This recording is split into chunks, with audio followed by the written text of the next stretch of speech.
Okay, good morning students. நம்ம வந்து போன கிளாஸில் என்ன பார்த்தோம் அப்படின்னா ஃபஸ்ட்டு சாப்டருடைய டெஃபினிஷன்ஸ் அண்ட் ஃபார்முலா பார்த்தோம் இல்லையா. அதை ஃபஸ்ட்டு வந்து நம்ம ரீகால் பண்ணிக்கலாம். என்னென்ன பார்த்தோம் அப்படிங்கிறத வரையறைகளும் சூத்திரங்களும். செட்ஸ் கணங்கள், empty set or void set, வெற்று கணம் அல்லது வெற்றிட கணம், சப்செட் அண்ட் சூப்பர் செட், உட்கணம் மற்றும் மிகை கணம் அல்லது மேற்கணம், ஈக்குவல் செட் சமகணங்கள், ட்ரிவியல் சப்செட்ஸ் வெளியிடை உட்கணங்கள், ப்ராப்பர் சப்செட் தகு உட்கணம், இம்ப்ராப்பர் சப்செட் தகா உட்கணம், யூனிவர்சல் செட்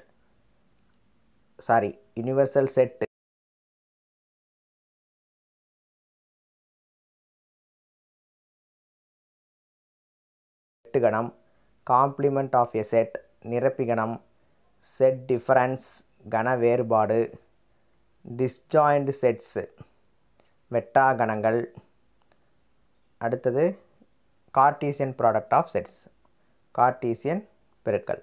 சரிங்களா, இது வரைக்கும் நம்ம என்ன பார்த்தோம், நேற்று பார்த்தோம். சரி, இன்றைக்கி நெக்ஸ்ட் டாபிக் வந்து ரிலேஷன்னா என்ன, டெஃபினிஷன். இந்த டெஃபினிஷனை பொறுத்த வரைக்கும் என்ன பண்ணணும்னா ஓரளவுக்கு வந்து முதல்ல வந்து மனப்பாடம் பண்ணிக்கணும், பைகாட் பண்ணணும். இதனுடைய எக்ஸ்ப்ளனேஷன் பார்த்தீங்கன்னா நேற்று கமெண்ட் பண்ணியிருந்தீங்க. எக்ஸ்ப்ளனேஷன் வந்து இதுக்கு வந்து ஓரளவுக்கு தான் கொடுக்க முடியும், எக்ஸ்ப்ளனேஷன் கொடுக்க முடியும். ஏன்னா இது வந்து டெஃபினிஷன் இருக்கிறத அப்படியே தான் மனப்பாடம் பண்ணிட்டு போகணும். அதே மாதிரி ஃபார்முலாவும் இருக்கிறத அப்படியே தான் மனப்பாடம் பண்ணணும். அதுக்கெல்லாம் வந்து எக்ஸ்பிளைன் பண்ணலாம், பட் ஆனால் அது வந்து இப்போ நமக்கு தேவையில்லை. ஹையர் ஸ்டடீஸ் போகும்போது ரிசர்ச் பண்ணும்போது நிறைய தெரிஞ்சுக்கலாம். இப்போ வந்து நமக்கு அது தேவையில்லை, இருக்கிறத மனப்பாடம் பண்ணால் போதுமானது. சரிங்களா, சரி. இப்போது let A and B be any two non empty sets. A relation R from A to B is defined as a subset of the Cartesian product of A and B. It is denoted by relation fully contained R fully contained A cross B. அதாவது ரிலேஷன்னா என்னன்னு சொல்கிறாங்கன்னா AB அப்படிங்கிற two non empty செட்ஸை எடுத்துக்கலாம். சரிங்களா, சரி. இப்போ R அப்படிங்கிறது வந்து ரிலேஷன். எதுக்கு ரிலேஷன்? ஏலேருந்து பிக்கு. அது வந்து ஒரு சப்செட் வந்து ஆறுங்கிறத எடுத்துக்கிட்டோம்னா ஏபி அப்படிங்கிற டூ எம்டி செட் நான் எம்டி செட் சொன்னோம் இல்லையா, அதுக்கு வந்து கிராஸ் ப்ராடக்ட் கண்டுபிடிக்கணும், கார்ட்டீசியன் ப்ராடக்ட் கண்டுபிடிக்கணும். அப்படி கண்டுபிடிச்சோம்னா அது வந்து ரிலேஷன் ஆறுங்கிறது வந்து அதனுடைய சப்செட்டாக இருக்கும். சரியா, சரி. தொடர்பு, தமிழில் தொடர்பு ஏ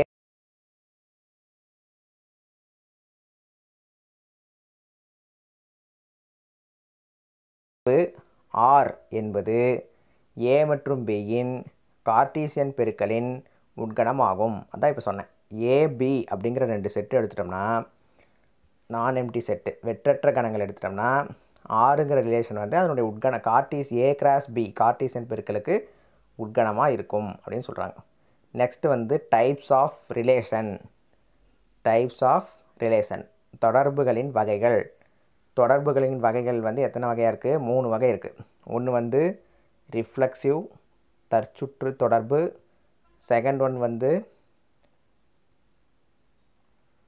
ஃபஸ்ட்டு ஒன் வந்து ரிஃப்ளெக்சிவ், செகண்ட் ஒன் வந்து சிமெட்ரிக், தேர்டு வந்து டிரான்சிட்டிவ். ஓகேவா, சரி. தற்சுட்டு தொடர்பு, சமச்சீர் தொடர்பு, கடப்பு தொடர்பு அப்படின்னு வந்து 3 தொடர்புகள் இருக்குது. சரி, தற்சுற்று தொடர்பு ரிஃப்ளெக்சிவ் ரிலேஷன் அப்படின்னா என்ன?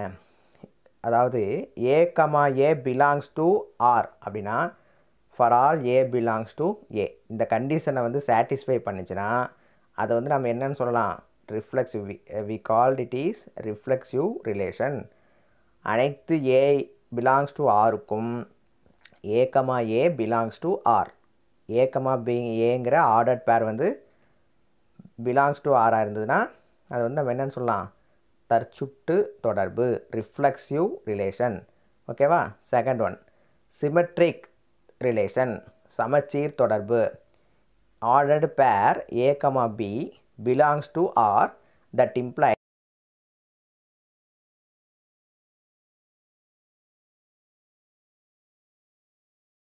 அப்படின்னா பி ஏ வந்து நமக்கு கிடைக்கணும். அப்படி கிடைச்சதுன்னா அதுவும் பிலாங்ஸ் டு ஆராக இருக்கணும். இந்த கண்டிஷனை சாட்டிஸ்ஃபை பண்ணிதுன்னா அதை வந்து நம்ம என்ன சொல்லலாம், சிமெட்ரிக் ரிலேஷன் அப்படின்னு சொல்லலாம். ரெண்டாவது டிரான்சிட்டிவ் ரிலேஷன், கடப்பு தொடர்பு. கடப்பு தொடர்புன்னு என்ன, A comma B comma B comma C அப்படின்னு 2 ஆர்டர் பேர் எடுத்துக்கிட்டோம்னா நமக்கு வந்து என்ன கிடைக்கும், ஏ கமா சி அப்படிங்கிற ஒரே ஒரு ஆர்டர் பேர் கிடைக்கும். ஆர்டர்டு பேர், வரிசை ஜோடி கணங்கள், பிலாங்ஸ் டு ஆராக இருக்கும். அப்படி இருந்தது இந்த அப்படின்னா அதை வந்து டிரான்சிட்டிவ் ரிலேஷன் அப்படின்னு சொல்லலாம். அடுத்தது equivalence relation. Let S be any set, எஸ்ஸுங்கிற ஏதாவது ஒரு செட் எடுத்துக்கலாம். A relation R on S is said to be equivalence relation if it is reflexive, symmetric and transitive. Let us take SB any set. ஓகேவா, நாம் வந்து we take any set BS. A relation R on S, Sங்கிற செட்டில் வந்து Rங்கிற ஒரு relation எடுத்துக்கலாம்.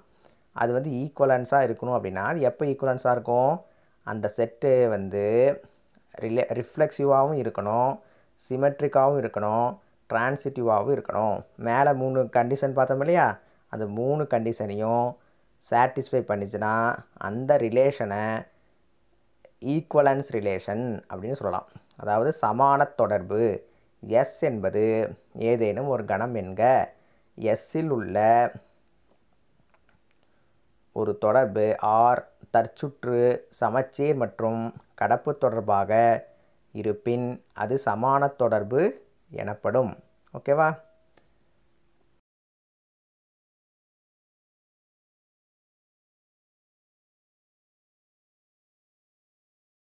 Symmetric, transitive இந்த 3 கண்டிஷனையும் சாட்டிஸ்ஃபை பண்ணிச்சுன்னா அதை நம்ம என்னென்னு சொல்லலாம், சமான தொடர்புன்னு சொல்லலாம்.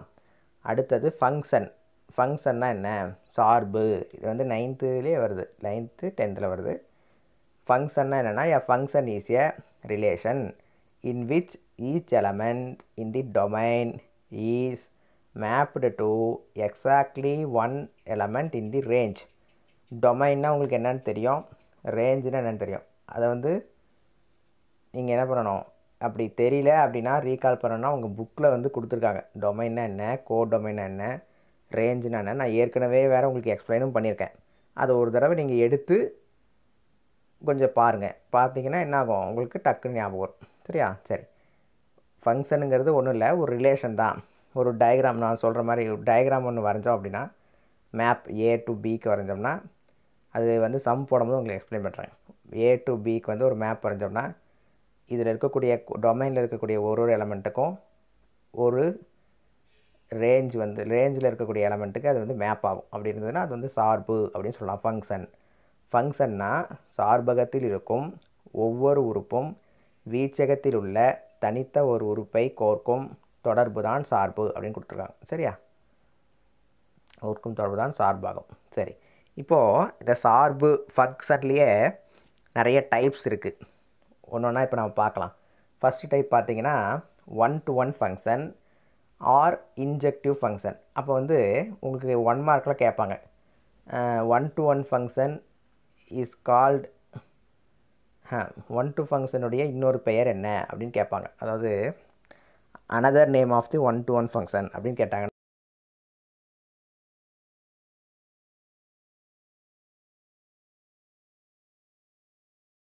இது வந்து இன்ஜெக்டிவா, பைஜெக்டிவா ஆர் ஆன்டுவா அப்படின்னு கேட்பாங்க. அப்போ நீங்கள் என்ன பண்ணணும், இன்ஜெக்டிவ்னு ஆன்சர் பண்ணணும். என்ன கண்டிஷன் கீழே இருக்க சொல்கிறேன். எ ஃபங்க்ஷன், அது டெஃபினிஷன் வந்து a function F from A to B. ஒரு ஃபங்க்ஷன் வந்து 2 செட்டு எடுத்துட்டோம் அப்படின்னா ஏலேருந்து பிக்கு மேப் பண்ணுறோம். F from A to B is said to be 1-to-1 if x, y belongs to a and x not equal to y. That implies f of x is not equal to f of y, or equivalently f of x equal to f of y. That implies x equal to y. ஒன்றும் இல்லை, சொல்கிற பாருங்கள், புரிஞ்சுக்கோங்க. அதாவது ஒரு function F ஏலேருந்து பிக்கு வந்து map பண்ணுறோம். ஓகேவா, அதை நம்ம எப்போ 1-to-1 அப்படின்னு சொல்லுவோம்னா எக்ஸுங்கிற எலமெண்ட்டு ஒய்ங்கிற எலமெண்ட்டுக்கு இது வந்து ஜென்ரல் டைம் சம்மில் வரும்போது அது உங்களுக்கு புரியும். ஓகேவா, எக்ஸுங்கிற எலமெண்ட்டு ஒய்ங்கிற எலமெண்ட்டுக்கு நாட் ஈக்குவலாக இருக்கணும். அதே மாதிரி ஃபங்க்ஷன் வந்து எஃப் ஆஃப் எக்ஸ் வந்து எஃப் ஆஃப் ஒய்க்கு நாட் ஈக்குவலாக இருக்கணும். இந்த நாட் ஈக்குவலாக இருக்கணும் எக்ஸும் அப்படி இருந்தது அப்படின்னா அது வந்து என்ன சொல்லலாம், ஆர் ஈக்குவலாக இருக்கணும். எஃப் ஆஃப் எக்ஸும் எஃப் ஆஃப் ஒய் ஈக்குவலாக இருக்கணும், எக்ஸும் ஒய்யும் ஈக்குவலாக இருக்கணும். அப்படி இருந்ததுன்னா ஒன்றுக்கொன்றான சார்பு அப்படின்னு அதை சொல்லலாம். சரி, F from A to B என்ற சார்பு ஒன்றுக்கொன்றான சார்பாக இருக்க வேண்டுமாயின் X comma Y belongs to A where X not equal to Y that implies F of X is not equal to F of Y எனுமாறு அமைய வேண்டும். அல்லது எஃப் ஆஃப் எக்ஸ் இங்கே மிஸ்டேக் இருக்குது, இங்கே ஈக்குவல்னு வரணும். நான் நாட் ஈக்குவல்னு எழுதியிருக்கிறேன் இல்லையா, அது வந்து ஈக்குவல்னு வரணும். இதை சேஞ்ச் பண்ணிக்கோங்க.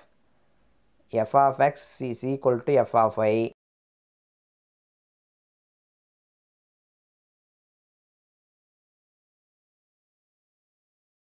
இது வந்து நம்ம அப்படியே தான் எடுத்துக்கணும். அந்த கண்டிஷனை சாட்டிஸ்ஃபை பண்ணிச்சுன்னா அது ஒன்றுக்கொன்றான சார்பு அல்லது one to one function. Satisfy பண்ணலைன்னா சார்பு இல்லைன்னு சொல்லலாம். அப்படி தான் சொல்லுமே தவிர இது எப்படி சார் எஃப் ஆஃப் எக்ஸ் வந்தது, எப்படி எஃப் ஆஃப் ஒய் வந்தது அப்படின்லாம் நம்ம கொஸ்டின் பண்ண முடியாது. அது வந்து அவங்க கண்டுபிடிச்சவங்க மேத்தமெட்டிஷியன்ஸ்னு இருக்காங்க இல்லையா, அவங்க வந்து அப்படி தான் அதை கண்டுபிடிச்சிருக்காங்க. அதை தான் நம்ம ஃபாலோ பண்ணிக்கிறோம். ஓகேவா? சரி, ஆன் டு ஃபங்க்ஷன் நெக்ஸ்ட் பார்க்கலாம். Onto function or subjective function. A function f from a to b is said to be on to. ஒரு ஃபங்க்ஷன் வந்து on toன்னு எப்போ சொல்லலாம் அப்படின்னா, if each b belongs to b there exists at least one element a belongs to a. அதாவது பியில் இருக்கக்கூடிய ஒரு element எடுத்துட்டோம்னா அதுக்கு அட்லீஸ்ட் ஒன் எலமெண்ட்டாவது என்ன இருக்கும், ஏவில் இருக்கும். அப்படி இருந்ததுன்னா அது மட்டும் இல்லாமல் condition F of A is equal to F of A is equal to B அப்படிங்கிற கண்டிஷனை வந்து சாட்டிஸ்ஃபை பண்ணணும். அப்படி சாட்டிஸ்ஃபை பண்ணிச்சுன்னா அந்த ஃபங்க்ஷனை கண்டிஷன் வந்து F of A is equal to B, இந்த கண்டிஷனை சாட்டிஸ்ஃபை பண்ணிச்சுன்னா அந்த ரேஞ்ச் ஆஃப் எஃப் வந்து அதாவது ரேஞ்ச் இது F of A is equal to பிங்கிறது என்ன ரேஞ்ச், அது சாட்டிஸ்ஃபைனா அது வந்து நம்ம என்ன சொல்லலாம், onto function or subjective function அப்படின்னு சொல்லலாம். அதாவது மேற்கோர்த்தல் சார்பு அல்லது மேல் செலுத்தும் சார்பு ரெண்டும் ஒரே மீனிங் தான். F from A to B என்ற சார்பு மேற்கோர்த்தல் சார்பாக இருக்க வேண்டுமாயின் ஒவ்வொரு பி பிலாங்ஸ் டு பிக்கும் எஃப் ஆஃப் ஏ, இப்போ சொன்னேன் இல்லையா, F of A is equal to பிங்கிற கண்டிஷனை சாட்டிஸ்ஃபை பண்ணணும். அப்படி சாட்டிஸ்ஃபை பண்ணிச்சுன்னா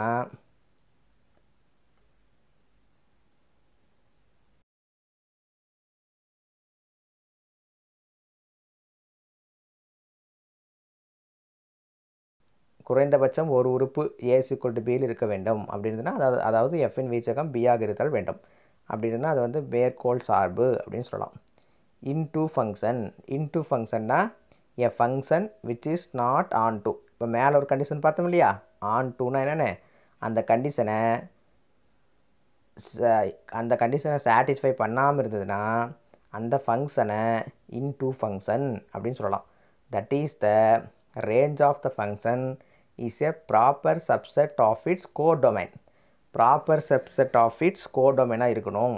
ரேஞ்சு, ஒரு ஃபங்க்ஷனுடைய ரேஞ்ச் வந்து ப்ராப்பர் சப்செட்டாக இருந்ததுன்னா, கோடொமைனுடைய ப்ராப்பர் சப்செட்டாக இருந்ததுன்னா அதை வந்து இன்டூ ஃபங்க்ஷன்னு சொல்லலாம். நம்ம ஏற்கனவே ப்ராப்பர் சப்செட்னா என்னென்னு பார்த்தோம், கோடொமைனா என்னென்னு பார்த்தோம். அது ஒரு தடவை மறுபடியும் எடுத்து ரீகால் பண்ணுங்கள், உங்களுக்கு புரியும்.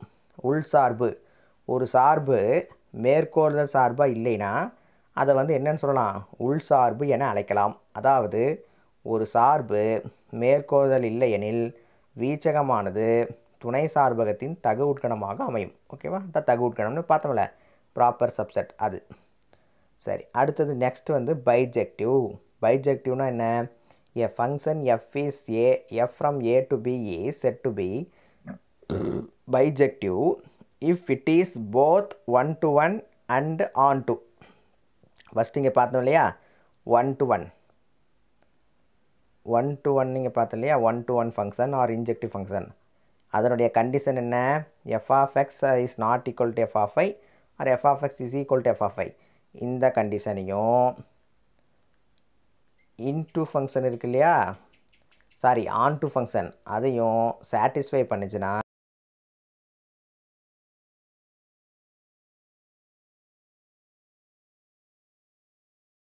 என்ற சார்பு ஒன்றுக்கொன்று மற்றும் மேற்கோள்தல் என இரண்டையும் பெற்றிருந்தால் அதனை இருபுற சார்பு என கூறலாம். இருபுற சார்புன்னு தமிழில் பேர். சரி, நெக்ஸ்ட் வந்து காம்போசிஷன். காம்போசிஷன்னா என்ன? லெட், அதாவது இப்போ நம்ம பார்த்தது எல்லாமே ஃபங்க்ஷன் ரிலேஷன் பார்த்தோம்ல, அது பூராமே வந்து 2 செட்டை மட்டும்தான் வச்சு பார்த்தோம். இப்போ வந்து 3ஆவதாக ஒரு செட் வரப்போகுது. ஓகேவா? 3ஆவதாக ஒரு செட் எடுத்துட்டோம்னா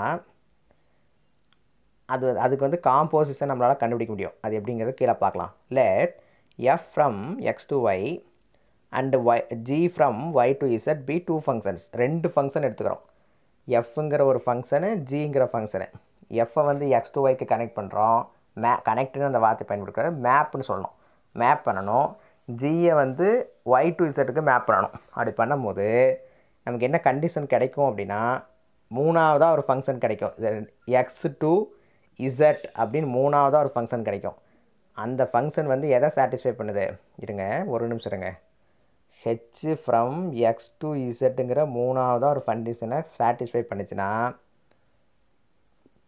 அதே மாதிரி H of X is equal to G of F of X அப்படின்னு கிடைக்கும். அப்படி கிடைச்சதுன்னா, for every X belongs to X is called the composition of F with G. It is denoted by G composition F. G composition F. ஓகேவா? சரி, சேர்ப்பு அப்படின்னா என்னென்னா 2 ஃபங்க்ஷனை சேர்த்து 3ஆவதாக ஒரு ஃபங்க்ஷன் கண்டுபிடிக்க போகிறோம். F from X to Y மற்றும் G from Y to Z என்பன இரு சார்புகள் என்க. சார்பு ஹெச்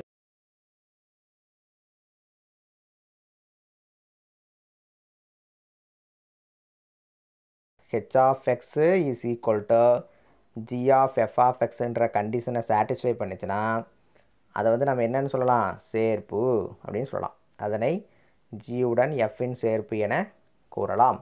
இதனை ஜி காம்போசிஷன் எஃப் என குறிக்கலாம். ஜி காம்போசிஷன் எஃப் என குறிக்கலாம். சரி, இன்வர்ஸ் ஆஃப் எ ஃபங்க்ஷன். நீங்கள் வந்து இதை வந்து கொஞ்சம் மனப்பாடம் பண்ணிக்கோங்க. அப்படி உங்களால் ஞாபகம் வைக்க முடியல அப்படின்னா ஓரளவுக்கு இந்த கண்டிஷன் மட்டும் ஞாபகம் வச்சுட்டா போதும். நான் வந்து சம்ஸ் ஒர்க் அவுட் பண்ணும்போது உங்களுக்கு ஈஸியாக புரியுற மாதிரி சொல்லித்தரேன். என்ன, அதனால் நீங்கள் வந்து சம்ஸ் வந்து வரும்போது நான் உங்களுக்கு புரிகிற மாதிரி ஈஸியாக சொல்லித்தரேன். இது வந்து ஞாபகம் வச்சுக்கணும். பட் அப்படி முடியலனாலும் ஒன்றும் தப்பு கிடையாது. சரியா? சரி, inverse of a function. Let F from X to Y be a bijection. F from X to Y be a bijection. சரி, பைஜெக்ஷன் என்னென்னு பார்த்தோம். 1 to 1 சாட்டிஸ்ஃபை பண்ணணும், ஆன் டு ஃபங்க்ஷனை சாட்டிஸ்ஃபை பண்ணணும். அப்படி சாட்டிஸ்ஃபை பண்ணால் அது bijection.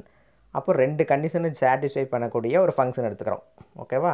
The function G from Y to Z defined by G of Y is equal to X. அப்படி சாட்டிஸ்ஃபை பண்ணிச்சுன்னா அதை வந்து நம்ம என்னென்னு சொல்லலாம்? If F of X is equal to G of Y. f of x is equal to y is called the inverse of f and it is denoted by f inverse.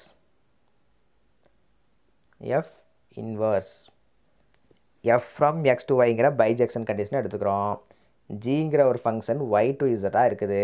சரி, அப்போ g of y is equal to xங்கிற கண்டிஷனையும் satisfy பண்ணணும். இது f of x is equal to y.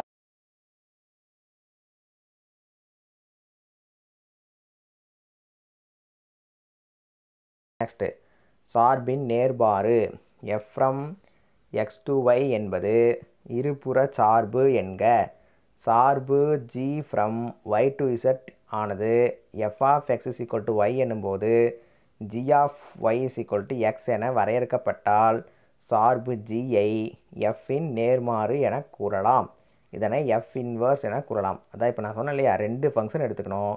ஒன்று f, அது வந்து இருபுற சார்பாக இருக்கணும். எஃப்ங்கிற ஃபங்க்ஷன் எக்ஸ் டு ஒய்க்கு இருபுற சார்பாக இருக்கணும். ஜிங்கிற ஃபங்க்ஷன் ஒய் டு இசட்டுக்கு சார்பாக இருக்கணும். அப்புறம் f of X is equal to y அப்படின்னு நமக்கு சாட்டிஸ்ஃபை பண்ணும்போது g of Y is equal to எக்ஸ்ன்னு நமக்கு கிடைக்கணும். அப்படி கிடைச்சதுன்னா அந்த ஜிங்கிற ஃபங்க்ஷனை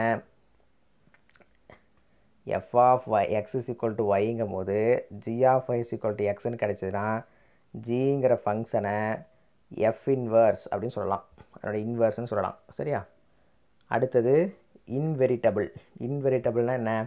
if a function f has an inverse then we set say that f is invertible. சரி, இன்வர்ஸாக இருந்ததுன்னா அது இன்வெரிட்டபிள்னு சொல்லலாம். நேர்மாற்றுத்தன்மை. இப்போ இன்வர்ஸ்னால் என்னென்னு பார்த்துட்டோம். ஒரு ஃபங்க்ஷன் வந்து இன்வர்ஸாக இருந்ததுன்னா அதை வந்து நம்ம இன்வெரிட்டபிள் அப்படின்னு சொல்லலாம். நேர்மாற்றுத்தன்மை. சார்பு எஃப் நேர்மாற்றுத்தன்மை உடையதனையாக கூறலாம். ஓகேவா?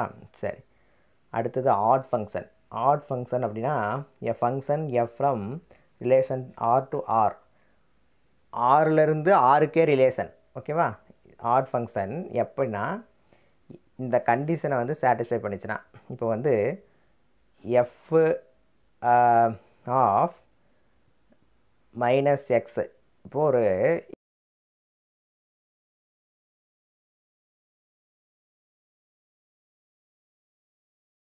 இந்த எக்ஸ் ஸ்கொயருக்கு பதிலாக மைனஸ் எக்ஸை வந்து சப்ஸ்டியூட் பண்ணிங்கன்னா என்ன கிடைக்கும்? எக்ஸு கிடைக்கும். அப்போ எஃப் ஆஃப் எக்ஸ் தான் கிடைக்கும். அப்போது எக்ஸ் க்யூப் எடுத்துக்கலாம்.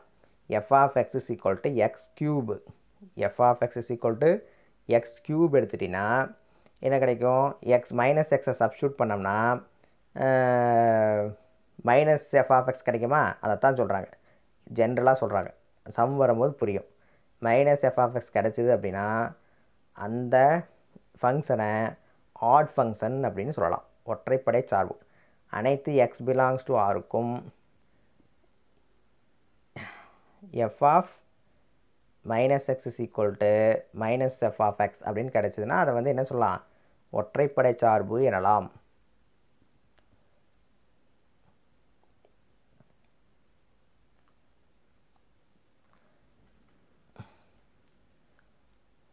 ஓகே ஸ்டூடெண்ட்ஸ், டுடே கிளாஸ் வந்து நீங்கள் லிசன் பண்ணதுக்கு தேங்க்யூ. இன்றைக்கி வந்து இது போதும். ஓகேவா? சரி, டெஃபினிஷன்ஸ்னால நான் கொஞ்சம் நேரம் தான் எடுக்கிறேன். சம்ஸ் வரும்போது 40 மினிட்ஸ் 50 மினிட்ஸ் போகும். சரிங்களா? டெஃபினிஷன் இதுக்கு மேலே சொன்னேன்னு வச்சுக்கோங்க, உங்களுக்கு வந்து போர் அடிச்சு போயிடும். அதனால தான் என்ன பண்ணுறேன், 20 மினிட்ஸ் 22 மினிட்ஸ் வர மாதிரி எடுத்திருக்கேன். ஓகேவா? தேங்க்யூ.